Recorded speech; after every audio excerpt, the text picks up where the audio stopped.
Why, hello there.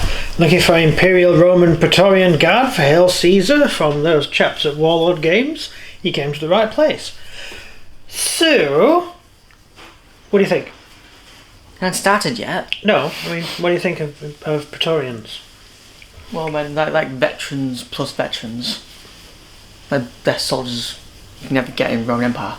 Well, kind of. Right, so these are Praetorian Guard. They're just Praetorian Guard. Anyway, that's a picture of the guys assembled at the back, which is quite cool. Praetorians use... Alright, what's that thing that runs in Africa and eats people? Tiger. Lion. Right, Praetorians use lion, which is there. So this is the Praetorian Guard sprue, or one of two of them. We have not a legate. What do you call the guy in charge of a sentry? Centurion. Right, that's a centurion, and we've got the usual command, and they're all basically the same figure as the normal figures, they just have different equipment. So we have a Praetorian banner here, which is really showing off. That is because each of those round things is a number of those little discs. So these guys have got way too many awards, really. And you've also got a badge number there. Praetorian hat. Sorry, normal centurion helmet, and then we have the cloak with lion attached, which is all very nice. Lion, tiger, whatever. We have the normal arms, which are doing the throwing peeler, and we also have some swords as well. The Praetorian helmet is the same as a standard normal Gallic helmet used by the Romans, but it has a plume on top, which is that little plume there, which you can see on the box. Marines use the same gear. Marines had a plume as well. Same positioning. So yeah, that's that one. We have the Praetorian shields. Now the Praetorian shields, the oval shield, just there. Why did they use oval? I actually don't know. They were often used as police in Rome, and so you need to get in and out of buildings. Right. And you can't get in and out of a building easily with a square-edged shield. So they're curved so they can jump over walls and run around and do stuff. Right. Next one is the normal infantry sprue, which is the other half of the infantry, and it's the same as before but without the command on it. Useful thing, these helmets have a hole in the back for you to plug the helmet into. Thank God. Which is something that the Victrix figures don't have. Just expect to stick on top. Yeah, it's not easy fixing the Victrix Praetorian heads on. Also in the box we get a set of shield transfers for the Praetorians. I wouldn't be using these ones because my Praetorians are in black. And we also have this chap here, which is just great. Look at that. What? In the scale of figures we're using, which is these guys, right? He's a hobbit. Oh my God. Yeah, so he's a hobbit on a pony. In reality, he's it could be a Roman emperor, possibly. Looks a bit like Marcus Aurelius. Just the way we think of Marcus Aurelius, because the way it's predicted in film, shown in films. But yeah, he does look like a hobbit, and he could be a very useful hobbit actually for our hobbit game. Little tiny man on the back of a horse. It's quite cool, isn't it? Why is he so small? Because these figures in general are really small. No, that centurion. We use. Oh my God. Yeah, see these guys, this is what we use. We play Victrix. We use Victrix for our game because of the stuff we're playing with, and so these are really for basing for Hail Caesar. Really, it was 4-to a base, sort of Hail Caesar basing. So not much use to us, but there they are. So what do we know about Praetorians?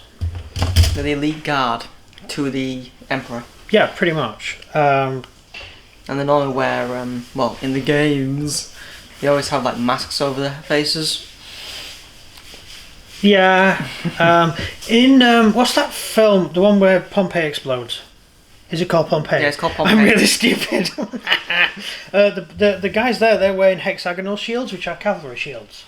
So they're clearly mounted Praetorians who are there to guard. I can't remember the guy's name. The guy played by Kiefer Sutherland. I've only watched the film once. It's a good film. It's okay. I like it.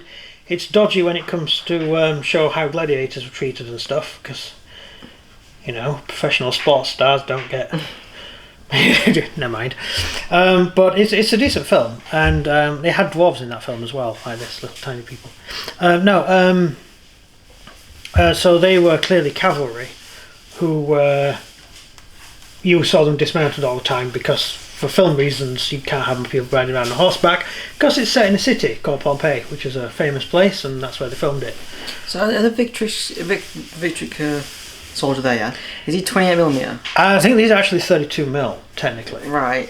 Because they all say 28mm on the box. Yes, these are 28mm standard. This is standard fare for 28mm. These are large 28mm. These are still technically 28mm for gaming purposes, but they're the Games Workshop scale, they're actually 32mm. What Games Workshop called heroic scale, which means the figures are a bit bigger and bulkier than normal. So these would fit in. Well, not that you're going to use these for 40k or Warhammer. But sorry, did I say that the banned word? You did. Ancient medieval weapon that everybody used, hammer. Yeah. So these are technically 32mm, which is still 28mm on the gaming table, because no one really makes rules for 32mm. So these are, I'd say those are heroic scale. These guys are original 28mm. Their Caesarean Romans are all the same and everything as well. Hence we decided to do the 32s. Right. Because we're using Victrix. Victrix scale. Yeah. Whereas these, I love these guys. And these are much easier to base to Hail Caesar. If you notice on the back, they're on the nice Hail Caesar bases, the square bases, and 4 of these guys fit more or less perfectly, apart from the throwing arms, onto a Hail Caesar base, which is what we did ours with. And with the other ones, they look a bit bunched up on a base. So if you're basing 4 to a base, which is the standard Hail Caesar fare, these figures are great for it. There's only about 4 of them throwing, luckily this time. Most of them are just standing still, which makes sense. Yeah. Another thing with ours is we want them in lots of different poses because we make teams, because we're playing the book's gone and I can't. Broken Legions. Broken Legions, yeah. We're playing Broken Legions, which is a skirmish game, but we're also playing large games with it as well, sort of larger skirmish games, and they just suited us better because, let's face it, one of these guys on a small base isn't as good as one of those guys on a small base. But I'm not being negative towards the box, because I do love the Hail Caesar stuff, and it's for Hail Caesar this, it's not for what we do. That's it then. Yeah, that's pretty much it. I don't know much else to say. So anyway, I'll just do a bit of a history. Paid far more than regular Roman troops. I'm not even going to bother reading that. Usually the Praetorians would be whoever, many Roman emperors were actually from the military, and so they had their own troops that they used to have serving under them, and so that they would be picked as the Praetorians. Praetorians, different periods were different things. Originally, the Praetorians were Imperial Roman soldiers were banned from the city of Rome while they were on active service. You could go into the city if you went on duty, but you had to camp outside the city. Actually, I think there was a limit to the distance you could be from the city, and you weren't allowed into the city as a Roman soldier, because you could help a coup. Yeah. And so you didn't want Roman legionaries marching around. And in some situations, you had 4 or 5 legions inside the city at the same time. And some might back one guy and some might back another guy, and you don't want to battle fought in Rome. And so they said, right, no Roman soldiers allowed in Rome. It's silly. But Rome was a port. Pirates exist. And also you have internal security problems. You need soldiers in the city. You need guards to guard things. To stand outside temples to stop people writing Romans go home in Latin, in bad Latin. So you do need soldiers within the city limits, and so that's really what the Praetorians were. There were also the Vigilants, who were policemen, technically, who also doubled up as firemen until firemen were banned. Why were firemen banned? Is this the ones that were causing fires? Yes. So they could do, yeah. If you didn't have insurance, the delivery set fire to your house. Yes, you had to pay insurance to the firemen. And that meant that your house wouldn't spontaneously combust. That's what insurance was for. So they had to ban them. I think it was Nero that banned firemen in the end, which just slightly before the Great Fire of Rome, which might have something to do with it. They would also double as firemen. So if a Praetorian was on patrol, it's quite likely he'd also carry a bucket of sand. In case he saw a fire and needed to put it out. Just saw sand on it. It's something that actually happened. But that's Praetorians. They do get overplayed a lot, and for some reason everyone seems to think Praetorians wore purple.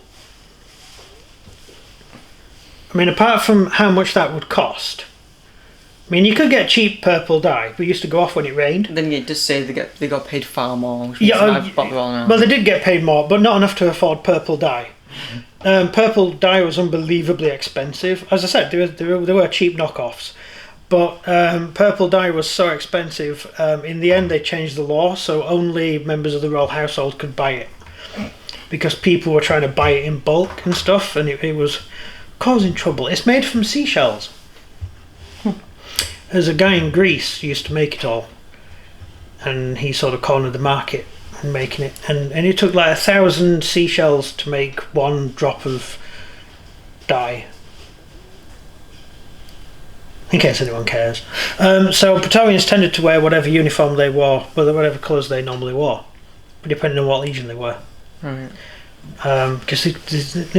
And each emperor, once another emperor would come up, they'd kick the Praetorians out and get another legion in.